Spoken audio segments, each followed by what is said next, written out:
नमस्कार मित्रांनो, माळशिवार चॅनलमध्ये आपलं पुन्हा एकदा सरसे स्वागत आहे। जरा आपला ट्रायपॉड मोडला आहे आणि एक 3,000चं तर नुकसान आपलं झालेलं आहे। त्यामुळं थोडा हातानंच आता व्हिडिओ करणार आहे काही दिवस। थोडे पैसेपर्यंत आपण तेवढा ॲडजस्ट करा। तर आजचा विषय अतिशय महत्त्वाचा आहे मित्रांनो। कित्येकदा आपण खर्च करतो, व्यवस्थित नियोजन करतो, सेंद्रिय कर्बसुद्धा मेंटेन करतो, पण आपलं उत्पन्न निघत नाही। का निघत नाही त्याच्याविषयी आज आपण चर्चा करणार आहोत। तो एक मुद्दा अतिशय महत्त्वाचा आहे आणि त्याकडे जर तुम्ही दुर्लक्ष केलं तर तुमचं नुकसान हे 100% मित्रांनो होणार आहे आणि उत्पादनात घट हे 100% मित्रांनो होणार आहे। तर आजच्या व्हिडिओला आपण चालू करूया। आता पहिलं तुम्हाला हिरवळीचं खत दाखवतो। आता ताक जर बघितला तुम्ही, आता तिकडं इथून क्लिअर दिसतंय बघा। रेन पाईप आपली काय ते आपलं लेझर ड्रिप चालू आहे आणि ते आता निम्म पाजून झालेलं आहे। 1-2 तास मित्रांनो चालू ठेवतो, तेवढ्या ते गरगरीत चांगले येते। आता हे अजून 1-2 पाण्यात ह्याला फुले येणार आहेत। आता अजून एक फूटभर वाढलं की ते आपण मुजवून टाकणार आहे जमिनीमध्ये आणि जमीन परत तापवत ठेवणार आहे। हा झाला मुद्दा तुम्हाला दाखवायचं होतं, कारण कोणताही प्रयोग केला की आपण त्याचा रिझल्टसुद्धा दाखवणं महत्त्वाचं आहे, त्यासाठी तुम्हाला दाखवतोय। आता यामध्ये महत्त्वाचा मुद्दा, आता शेजारीच आपल्या प्लॉट आहे एक, त्यांचं खोडवा आहे। आपल्या खोडव्यातला सुद्धा व्हिडिओ दाखवतो। तर त्यांच्या खोडव्यात काय चूक झाली आहे, खोडवा उत्पादन घेताना ही गोष्ट अतिशय महत्त्वाची आहे आणि ही जर तुम्ही केली नाही तर तुम्हाला नक्कीच त्याचा तोटा होणार आहे। तर तुम्हाला दाखवतो मी आधी आणि मग आपण त्याच्यावर चर्चा करू। तर आता हे बघा मित्रांनो, आता एक ठोंब आहे, एका ठोंबात किती फुटव्यात बघा, 1 2 3 4 5 6 7 8 9 10 11 12 13 14 15 16 17 18 19 20 21 22 23, म्हणजे इथं 23 आणि त्याला लागूनच अजून एक 23 असं फुटवा आहेत। तर मित्रांनो कुठेही बघा तुम्ही, हे बघा मित्रांनो अतिशय दाट ऊस झालेला आहे। आता हे बघा, आहे का, कुठेही बघा मित्रांनो, सुरुवातीला आपल्याला ऊस फक्त चांगला वाटतोय, कुठंही तुम्ही बघितलं तर हे बघा एकदम असं गवतासारखा ऊस झालेला आहे। तर मित्रांनो आता याच्यामध्ये तुम्ही बघितलं असेल तर फुटव्यांची संख्या अधिक झाली आहे। एका बेटामध्ये मित्रांनो आपल्याला 10 ते 15 फुटवे पाहिजेत। खोडवा म्हणलं तर लयतले 15 फुटवे जास्तीत जास्त झाले।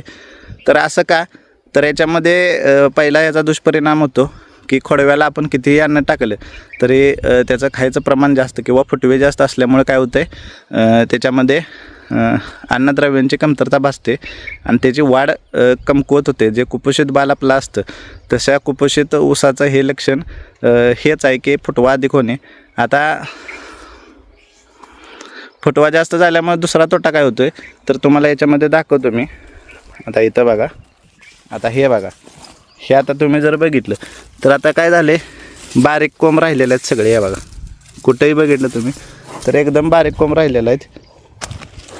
हे बघा, कुठेही बघितलं तुम्ही तर एकदम बारीक आहे बघा, मरकटल्यासारखं कोंब झालेलं आहेत सगळे। हे बघा, ह्या जो फुटवा आहे, ह्या फुटव्यामुळे काय होतं आहे, सूर्यप्रकाश आता आसपास तुम्ही बघितलं तर सूर्यप्रकाश आहे, पण बुडक्यात सूर्यप्रकाश लागतोय का, नाही लागत, तिथं तुम्हाला सावली दिसेल। कुठेही बघा तुम्ही, आता इथं बघितली किंवा इथं बघितली किंवा इथं जरी बघितली तरी इथं सावले।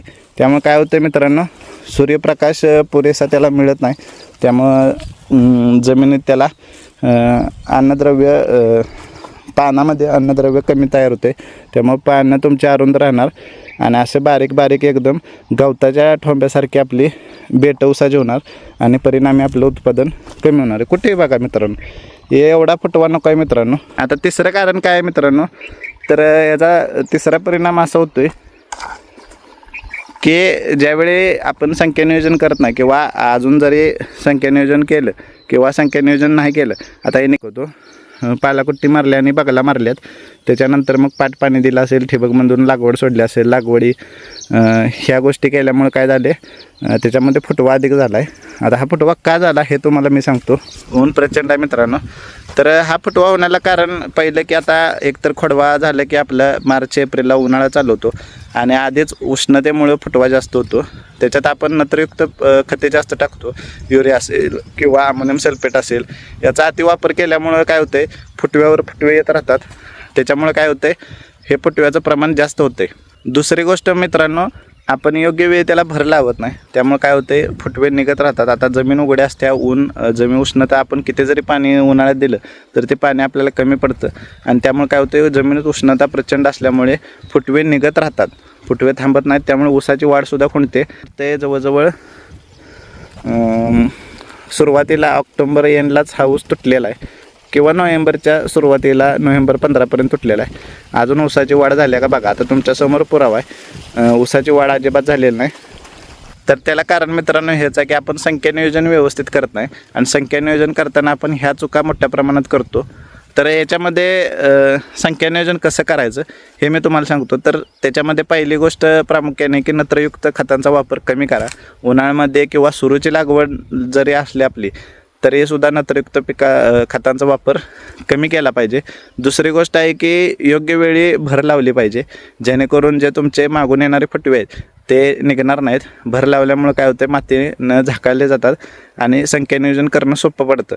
आता तिसरी गोष्ट, जरी ही गोष्ट आपल्या हाताबाहेर केली असली तरी आता ह्याने काय करायला पाहिजे की जे जादा झालेले आहेत किंवा कमकुवत फुटवे आहेत ते काढून घेतले पाहिजेत आणि जे चांगले फुटवे आहेत, आता असं नाही की पूर्ण ऊस डाऊन आहे, मध्ये आधे म्हणजे सुरुवातीचे कोंब आहे ते जाड आहेत, पण काय होणार आहे ज्यावेळी पिकाची वाढ अजून 8-9 महिने होणार आहे त्यावेळी बाकीचे फुटवे पण वाढणार आहेत आणि त्याला अन्न कमी पडल्यामुळे जे टोकोम आहेत पहिलं 5-6 त्याला काय होणार आहे, त्याला पण कमकुवतपणा येणार आहे आणि ते सुद्धा बारीक पडणार आहेत आणि आपल्या पिकामध्ये नुकसानीला आपल्याला सामोरं जावं लागणार.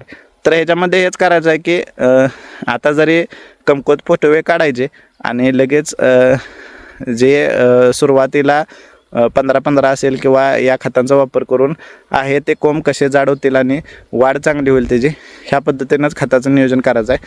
आणि त्यासाठी लगेच फुटवे काढले कमकुवत की लगेच भर लावून घ्यायचे आहे, जेणेकरून नवीन फुटवे पुन्हा येणार नाहीत. नाहीतर फुटवे काढायला आणि भर लावणार नाही आणि परत तुम्हाला ते फुटवे आलेले दिसतील. त्यामुळं भर लावणं लगेच गरजेचं आहे मित्रांनो, त्यासाठी प्रयत्न करा.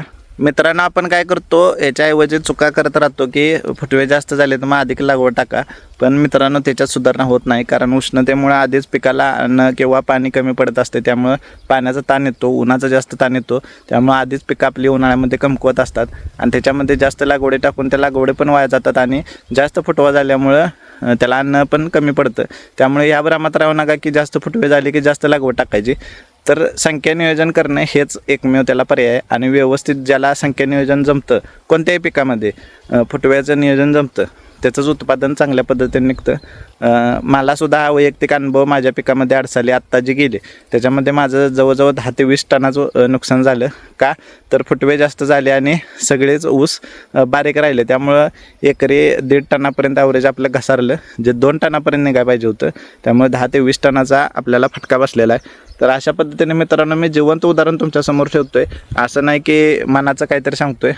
तर त्याच्यामुळं खोडवा पिकामध्ये असेल किंवा आता सुरूच्या लागणीमध्ये असेल संख्या नियोजन चांगल्या पद्धतीने ठेवा. सुरूच्या लागणीला सुरुवातीला सुद्धा जास्त खते टाकू नका, कारण उन्हाळ्यामध्ये पाण्याची चांगली आवश्यकता आहे आणि फुटव्यासाठी आपण युरिया आणि नत्रयुक्त खतांचा वापर जास्त करतो. त्यामुळं जरी 4-5 फुटवे सुरुवातीला निघले तर पहिली बाळभर लावून घ्या. बाळभर लावली की काय होणार आहे तुमचं मित्रांनो, संख्या नियोजन चांगलं राहणार आहे आणि जे मागून तुमचे जे हत्ती कोंब येणार किंवा वॉटर शूट येणार आहेत त्याच्यामुळे तुमच्या उत्पादनात वाढ होणार आहे. त्यामुळं संख्या नियोजन हेच ऊस उत्पादनाचं रहस्य आहे आणि ज्याला संख्या नियोजन जमते त्यालाच ऊस उत्पादन चांगल्या पद्धतीने जमते अशी म्हणायला हरकत नाही. त्यामुळे मित्रांनो आजचा हा व्हिडिओ अतिशय महत्त्वाचा होता आणि ज्यांच्या ऊसात किंवा पिकात ह्या चुका झाल्यात का नाही हे आपल्या पिकात जाऊन बघा, कारण नुसतं बाहेरनं बघून आपल्याला शेती करणं परवडणार नाही. प्रत्यक्ष ऊसामध्ये फिरलं पाहिजे, कुठं संख्या नियोजन जास्त झाले किंवा कमी झाले त्या पद्धतीनं आपलं शेतीचं नियोजन केलं पाहिजे आणि त्याच्यावर उपाय केले पाहिजेत. नाहीतर मित्रांनो बांधावर उभा राहून जे शेती करतात ते नेहमी तोट्यातच असतात. त्यामुळं आपला शेत चांगल्या पद्धतीनं आणि उत्पन्न चांगल्या पद्धतीनं काढायचं असेल तर कमी खर्चात चांगल्या पद्धतीनं उत्पन्न काढता येतं. असं नाही की एकरी लाख रुपये खर्च केला पाहिजे, कमी ह्याच्यात सुद्धा चांगल्या पद्धतीनं करता येतं. आता राहिलं मला मागाशी पण सांगितलं तर एकदम कसं बघा हिरवा गार शेत दिसते. आता हे जवळजवळ आपलं किती 4 ते 5 टनाचं हिरवळीचं खत तयार होणार आहे मित्रांनो आणि ह्याचा फायदा एवढा जबरदस्त आहे. तुम्हाला मी ऊसाची लागवड ज्यावेळी करेन त्यावेळी तुम्हाला त्याचा फायदा मित्रांनो 100% दिसेल. तर अशा पद्धतीने नियोजन करा. संख्या नियोजनाबाबतीत आपल्याला काही अडचण असेल किंवा त्यात काय त्रुटी वाटत असतील तरी कमेंट बॉक्समध्ये कळवा. त्याच्यावर आपण चर्चा करू. तोपर्यंत आपण थांबूया. आणि चॅनल लाईक करायचा, शेअर करायचा, सबस्क्राईब करायचा. जेवढं तुम्ही सबस्क्राईब कराल, सर्वांपर्यंत पोचवाल, तेवढं मला प्रोत्साहन मिळत राहणार आहे. कारण आता IPL चालू झालेले असते किंवा काय यूट्यूब जास्त लोक बघत नाहीत, पण जे शेतकरी आहेत त्यांना या गोष्टींचा फरक पडत नाही. IPL चालू किंवा काय हे आपल्या आयुष्याशी काही घेणं देणं नाही. ते त्यांचा पैसा कमवत असतात. आपल्याला आपलंच बघितलं पाहिजे, आपल्याला कोण जगवा येणार नाही. त्यामुळं नक्कीच चॅनल सबस्क्राईब करा आणि शेअर करा. सर्व शेतकऱ्यांपर्यंत पोचू दे, जेणेकरून कोणाचाही तोटा होता कामा नये. तर अशा पद्धतीने तुम्ही सुद्धा नियोजन करा. तोपर्यंत आपण रजा घेतो मित्रांनो. थांबतो. धन्यवाद.